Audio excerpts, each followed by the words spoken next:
बोलो सत्यनारायण भगवान की। प्रथमो अध्याय प्रारंभ। एक समय नैमिषारण्य तीर्थ में शौनक आदि 88,000 ऋषियों ने पुराण बांचने वाले सूत जी से कहा कि हे प्रभु, हमें कोई ऐसा उपाय बताओ जाते हमारे दुख दूर हो जाए, क्योंकि आप जैसे सत्य ही उद्धार का उपाय करेंगे। कलियुग रूपे बादले बरसे पाप अपार, और संत न होते जगत में तो जल जाते सभी अंगार। ऐसा सुनकर सूत जी महाराज कहते हैं, हे शौनक ऋषि, आपने बड़ी अच्छी बात पूछी है। मैं आपको वह उपाय बताऊंगा जो कि विष्णु भगवान ने नारद जी को बताया था। शौनक ऋषि ने कहा, सो कैसे? उस उपाय को आप शीघ्रता से कहो। तब सूत जी कहते हैं, एक बार नारद जी दूसरों पर दया करने की इच्छा से अनेक लोकों में घूमते घूमते मृत लोक में आए। हरि क्षेत्रम कुरुक्षेत्रम श्रीरंगम श्वेत वंदनम एवं आदिषु तीर्थेषु वैभ्रवणतस्ता। हरि क्षेत्र गए, कुरुक्षेत्र गए, श्रीरंग गए, श्वेत वंद गए, आदि तीर्थों में घूमते हुए नारद जी मृतलोक में आए। तो नारद जी ने मृतलोक में प्राणियों को बड़ा ही दुखी देखा, तो नारद जी भी बड़े दुखी हो गए और मन में सोचा कि इन प्राणियों का दुख दूर होना चाहिए। ऐसा सोचते हुए विष्णु लोक जो कि बैकुंठ है, वहां पर चले गए। वहां जाकर श्वेत शंख चक्र गदा पद्मधारी, गले में वनमाला, तुलसी कुंद वंदना, कल्प वृक्ष की बनी हुई माला को पहनते हुए ऐसे देवादिदेव विष्णु भगवान को देखा और मनुष्यों को बड़ा ही दुखी देखा। यदि आप उनके दुख दूर करने का उपाय जानते हो तो कृपा करके कहो, मैं इसीलिए आपके पास आया हूँ। नारद जी के वचन सुनकर विष्णु भगवान बोले कि हे नारद जी, आपने परोपकार की बड़ी अच्छी बात पूछी है। अष्टादश पुराणेषु व्यासस्य वचनं द्वयं परोपकाराय पुण्याय पापाय परपीडनम। व्यास ने 18 पुराणों में लिख दिया है कि परोपकार के समान कोई पुण्य नहीं है और दूसरों को सताने के समान कोई पाप नहीं है। तब विष्णु भगवान ने नारद जी से कहा कि आप कलयुग में तो भगवान सत्यनारायण ही मनोवांछित फल देने वाले हैं। जो कोई आदमी उनकी सच्चे मन से पूजा करता है, व्रत करता है और मनोवांछित फल देने वाली पवित्र कथा को सुनता है, वो यालोक में अनेक प्रकार के सुख भोग के अंत में वैकुंठ लोक को जाता है। इतनी बात जब नारद जी ने विष्णु भगवान के मुखारविंद सुनी तो नारद जी ने कहा कि हे प्रभु, यह व्रत कब करना चाहिए, कैसे करना चाहिए, इस व्रत की विधि तो मुझे भी बताओ। तब विष्णु भगवान बोले, हे नारद जी, इस व्रत को या तो संक्रांति में करे या पूर्णमासी के दिन करे या किसी भी दिन प्रभु श्रद्धा करे, उसी दिन अपने भाई बंधुओं को इकट्ठा करके भगवान सत्यनारायण का व्रत करना चाहिए। अधिक भी ना बने तो सवा पाव गेहूं के आटे की, साटी के चावलों की, गुड़ डाल, शक्कर डाल, पंजीरी बनावे और पंचामृत से शालिग्राम भगवान को स्नान करावे, नैवेद्य चढ़ावे, भोग लगावे, पूजा करे, आरती करे। जो भाई बंधु माता बहन कथा सुनवे आए उन्हें प्रसाद बांटे और कथावाचक ब्राह्मण आए हो उसे भोजन कराकर यथाशक्ति दक्षिणा देकर अपने घर को विदा करे। फिर स्वयं प्रसाद लेना चाहिए। जितना समय मिले उतनी देर ध्यान मगन होकर हरि कीर्तन करना चाहिए, क्योंकि नाम लेने से प्राणी भव सागर से पार हो जाता है। नाम के प्रभाव आदि वाल्मीकि ऋषि भय, नाम के प्रभाव नंद कृष्ण पुत्र पायो है, और नाम के प्रभाव टेक राखी प्रहलाद, जो के नाम के प्रभाव द्रौपदी को चीर बढ़ायो है। नाम के प्रभाव आजा मिल से उबार्यो खल, और नाम के प्रभाव वैकुंठ में पठायो है, और सोई नाम पापन को काटवे को शालिग्राम, और वेद ने भी तत्व रूप एक नाम को बतायो है। जो यह प्रकार से व्रत करता है और मनोवांछित फल देने वाली पवित्र कथा को सुनता है, वो यह लोक में अनेक प्रकार के सुख भोग के अंत में वैकुंठ लोक को जाता है।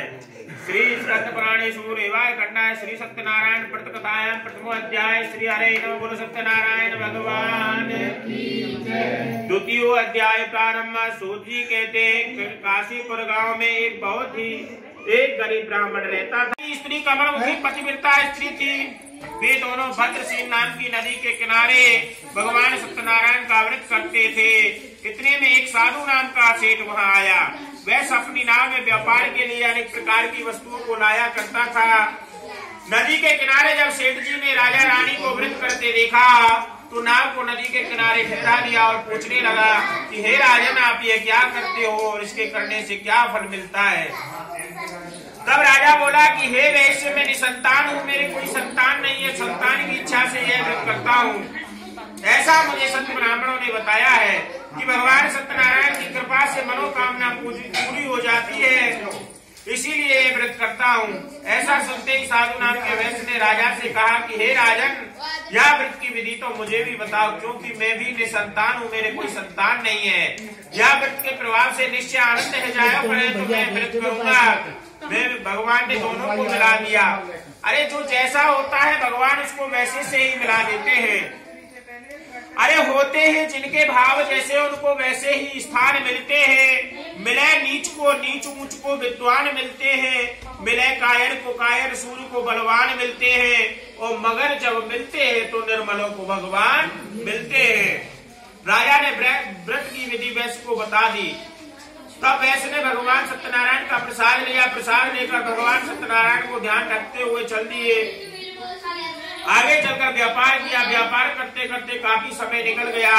व्यापार करते करते वैश्य जब अपने नगर को लौटा, घर रहने लगा। एक दिन संतानदायक व्रत का हाल अपनी स्त्री से कहा। जब कोई संतान बेटा या बेटी होगी हम भगवान सत्यनारायण की कथा कहलवाएंगे, ऐसा संकल्प वैश्य ने कर लिया। तो भगवान प्रसन्न हो गए, आशीर्वाद दे दिया। प्रभु की ऐसी कृपा हो गई। द्रौपदी की तेज सुनत नेक न अवेर करी, गजहु की बेर दौड़े विपता आती जान के। नरसी की बेर देर नेको न लगाई, नाथ भात पहरायो तेने सिरसागढ़ आन के। भक्त सुदामा की विनती पे न देर करी, विदुर घर पहुंचे मन गिलानी न मान के। कहत आनंद आज मेरी बेर, इतनी देर लीनी क्यों पीठ फेर राखी कहा ठान के। एक दिन भगवत धर्मपरायण के वैश्य की स्त्री पति के संयोग द्वारा गर्भवती हो गई। 10वें महीने में उसके एक सुंदर कन्या उत्पन्न हो गई। वह कन्या दिन दिन ऐसे बढ़ने लगी जैसे शुक्ल पक्ष का चंद्रमा बढ़ता है। चंद्रमा सी बढ़ने के कारण वह कन्या को नाम कलावती रख दियो। जब नामकरण का समय आया तब वैश्य की स्त्री लीलावती ने अपने पति देव से कहा कि हे प्राणनाथ, आपने जिस व्रत के करने का संकल्प किया है उसे क्यों नहीं करते। वैश्य बोला कि इस समय व्रत नहीं करूंगा, बेटी के विवाह के समय भगवान सत्यनारायण का व्रत करूंगा। लोभ में आ गया, लालच में आ गया। जोर जोर पूजी सब तिजोरी में बंद करी, खाई ना खर्ची बता कहा काम आवेगी। और जाए तुम देख देख इतने सिहाय रहे, जान रहे माया तेरे संग में ही जाएगी। अंत समय आवे जब नगन कर तलाशी ले, तो खाली हाथ जाएगो ना एक पीस खाएगी। कहे तो आनंद एक कर्म और एक धर्म तेरे संग जात, पूजी तो मुझी सारी यही रहे। या प्रकार से अपने साथ कुछ नहीं जाता, अपने किया हुआ कर्म ही साथ में जाता है। वैश्य लालच में आ गया, अपनी स्त्री को समझाकर व्यापार के लिए चला गया। काफी लंबे समय तक व्यापार किया। व्यापार करते करते जब वैश्य घर लौटा, घर रहने लगा। बेटी सियानी है वे लगी, धीरे धीरे विवाह के योग्य हो गई। तो सलाह करके दूत नौकरों को भेजा कि मेरी बेटी के लिए श्रेष्ठ वर देख कर आओ। ऐसा कहकर भेज दिया। नौकर कंचनपुर गांव में पहुंचे। वैश्य के पुत्र को सुंदर और गुणी देखा, रिश्ता पक्का कर दिया। वैश्य ने अपनी बेटी का विवाह कर दिया, बेटी की विदाई कर दी। किंतु दुर्लभ भगवान सत्यनारायण की कथा कहलवाना भूल गया। भगवान रुष्ट हो गए और साप दे दिया कि तुझे महादारुण दुख मिलेगा। वैश्य अपने दामाद के साथ व्यापार के लिए चल दिया। व्यापार करते करते रतनसारपुर में पहुंचे। आगे व्यापार बढ़ा दिया। चंद्रकेतु के सुंदर नगर में पहुंचे, व्यापार करने लगे। अच्छा व्यापार चलता रहा। एक दिन राजा चंद्रकेतु के धन को चोर चुरा कर ले गए। राजा की पुलिस ने पीछा किया। चोरों ने राजा की पुलिस को देखा। चोरों ने धन को उसी जगह पे छोड़ दिया जहां दोनों ससुर और दामाद ठहरे हुए थे। चोर तो छिप गए। पीछे से राजा की पुलिस आई, राजा का धन देखा। दोनों ससुर दामाद को चोर जानकर पकड़ ले गए, जेल में बंदी बना दिया, हथकड़ी लगा दी। जितना धन व्यापार ने कमाया था वो सब धन चोरी का जानकर ले लिया। कारागार में दोनों ससुर दामाद दुखी है, किसी ने भी उनकी बात नहीं सुनी। उधर घर माँ बेटी दुखी है। जो कोई दौलत घर में थी उसे चोर चुरा कर ले गए। वैश्य की स्त्री आदि व्याधि शारीरिक कलेशों से युक्त है। बेव प्यास से व्याकुल है, अन्न की चिंता में घर घर घूमने लगी। जब प्रभु की टेढ़ी नजर हो जाती है तो ऐसा ही होता है, दुनिया की कोई ताकत नहीं जो शायद रोक दे। आग लगे तो बुझे, जल सो जल माही लगे तो बुझे, कहो कैसे। अरे छान गिरे तो उठे थुनली, आसमान गिरे तो उठे, कहो कैसे। और लिखी तो विधय मिटना, मिटना की लिखी तो मिटे, कहो कैसे। अरे जग रूठे तो लाज राखे प्रभु, और प्रभु रूठे तो लाज रहो, कहो कैसे। एक दिन कलावती भूख प्यास से व्याकुल है, भिक्षा मांगने के लिए एक ब्राह्मण के घर चली गई। वहां जाकर देखती है भगवान सत्यनारायण की कथा हो रही थी। बैठकर कथा सुनी, कथा सुनकर प्रसाद लिया, प्रसाद लेकर घर गई। कथा सुनने के कारण अधिक रात्रि हो गई। अधिक रात्रि होने के कारण मैया लीलावती रुष्ट हो गई। कटवचन कहने लगी, अरे बेटी इतनी रात को तू कहाँ गई और तेरे मन में क्या है। ये पतिव्रता का धर्म नहीं है। मैया के वचन सुनकर कलावती बोली, अरे मैया आपने ही मुझे भिक्षा मांगने के लिए भेजा, आज मैं ब्राह्मण के घर चली गई। वह कथा में तो ऐसा आयो कि भगवान सत्यनारायण की कथा से मनोकामना पूरी हो जाती है। कथा सुनने के कारण मुझे देर हो गई, और वह कथा में तो ऐसा आयो कि भगवान सत्यनारायण के प्रभाव से मनोकामना पूरी हो जाती है। ऐसे बेटी के वचन सुने लीलावती अपने को धिक्कारने लगी। मैंने अपनी बेटी को वृता ही कटवचन कहे, अब तो माँ बेटी भगवान सत्यनारायण की कथा कहलवाने लगी और प्रार्थना करती है, प्रभु मेरे पतिदेव दामाद के अपराध क्षमा करो। ऐसे प्रार्थना प्रभु ने सुनी तो राजा चंद्रकेतु को स्वप्न दे दिया, अरे राजन तेरी जेल में जो तो वैसे उन्हें प्रातः काल होते ही छोड़ दीजो, जितना धन तूने लियो उससे दूना धन दीजो, सब धन नष्ट कर दूंगा। ऐसा सपन जब राजा ने देखा तो राजा भयभीत हो गया, और सवेरा होते ही सबको अपना सपन बता दिया। आदेश दिया कि दोनों वैश्यों को निकाल कर लाओ, वस्त्र आभूषण धन दौलत देकर विदा करो। मंत्री ने राजा की आज्ञा अनुसार दोनों वैश्यों को विदा किया। भगवान को नाम लेने में देर लगती है और न देने में देर लगती है। भगवान की माया का कोई पार नहीं पा रहा, भगवान तेरी माया का कोई पार नहीं पा रहा। किसी के दम के महल अटारी, किसी का छप्पर चुचा रहा, और किसी के द्वारे गजबाज खड़े, किसी को पैदल घुमा रहा। किसी के बजते खुशी के बाजे कोई आंसू बहा रहा। भगवान तेरी माया का कोई पार नहीं पा रहा। दोनों वैश्य राजा को दंडवत कर मंदिर में दर्शन करके ब्राह्मण से आशीर्वाद लेकर अपने घर को चल दिए। श्री स्कंद पुराणे सूर्यवाय खंडा श्री सत्यनारायण व्रत कथायाम तृतीय अध्याय। श्री हरे नमः। बोलो सत्यनारायण भगवान की जय। सवन को ध्यान जन कर। जी कहते हैं कि ससुर दामाद धन दौलत सहित अपने नगर को चल दिए। सत्यनारायण भगवान ने जानना चाहा इस वैश्य को कहीं अहंकार तो नहीं हो गया। भगवान ने ऐसा सोचकर दंड सन्यासी का रूप धारण कर लिया और आकर पूछा, अरे वैश्य तेरी नाव में क्या है। तो मत वाले वैश्य ने अनादर पूर्वक, दंडी क्यों पूछते हो, क्या रुपया लेना चाहते हो, हमारी नाव में तो कुछ नहीं है, लता पता भरे है। भगवान हंस गए, मैंने कितना धन दौलत देकर विदा किया और मेरे से ही झूठ बोल दिया। भगवान ने साफ दे दिया कि तुझे लता पता ही मिलेंगी और कुछ भी नहीं मिलेगा। ऐसा कहकर प्रभु अंतर्ध्यान हो गए। वैश्य संध्या आदि नित्य क्रियाओं से छुटकारा पाकर चलने की तैयारी करता है तो नाव को देखा, नाव में लता पता भरे हैं, धन दिखाई नहीं दिया तो वैश्य मूर्छित हो गया। ते मेरे गयो रव देख के मोह गयो गुरु ज्ञान, और करो करायो सब गयो जब आयो अवमान।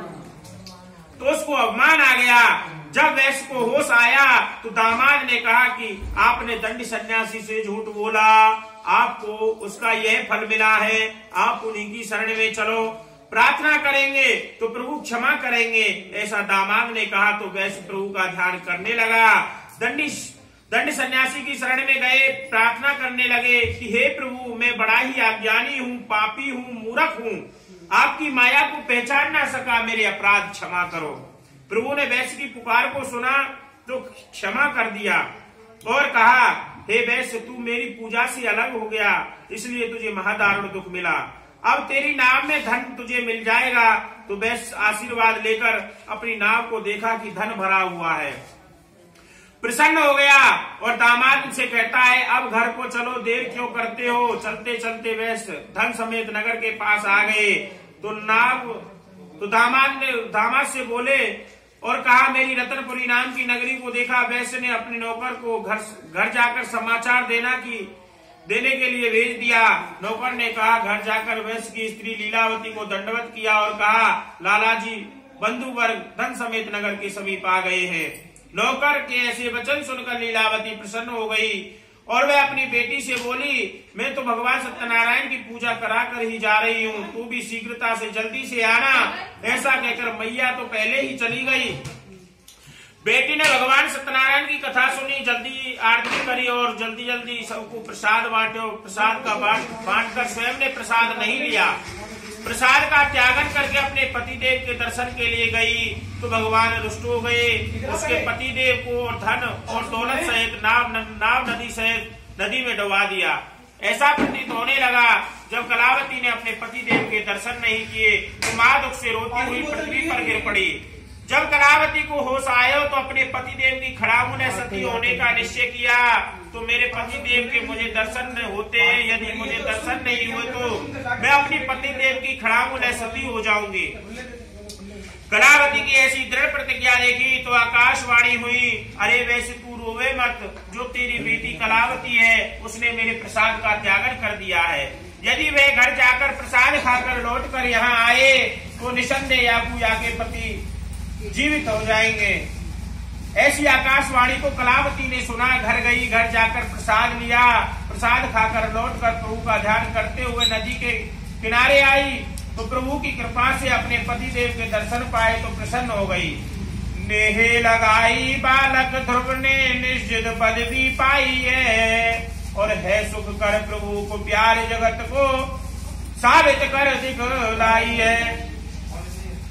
राका बाका तुलसी मीरा धन्ना सदन कसाई, और है प्रभु का प्यार जगत को साबित कर दिखलाई। जो प्रभु के चरणों में ध्यान लगाएगा मनोकामना पूरी हो जाती है।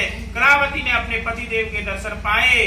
जब प्रसन्न हो गई पिताजी से बोली कि हे पिताजी, अब देर क्यों करते हो, घर को चलो। पिताजी ने बेटी के ऐसे वचन सुने तो प्रसन्न हो गया। प्रसन्न पूर्वक नदी के किनारे भगवान सत्यनारायण की कथा कहलवाने लगा और घर जाकर पूर्णमासी में हर संक्रांति नियम से कथा कहलवाने लगा। यही पूजन के प्रभाव से आलोक मैंने एक प्रकार के सुख लोक के अंत में वैकुंठ लोक को चले गए।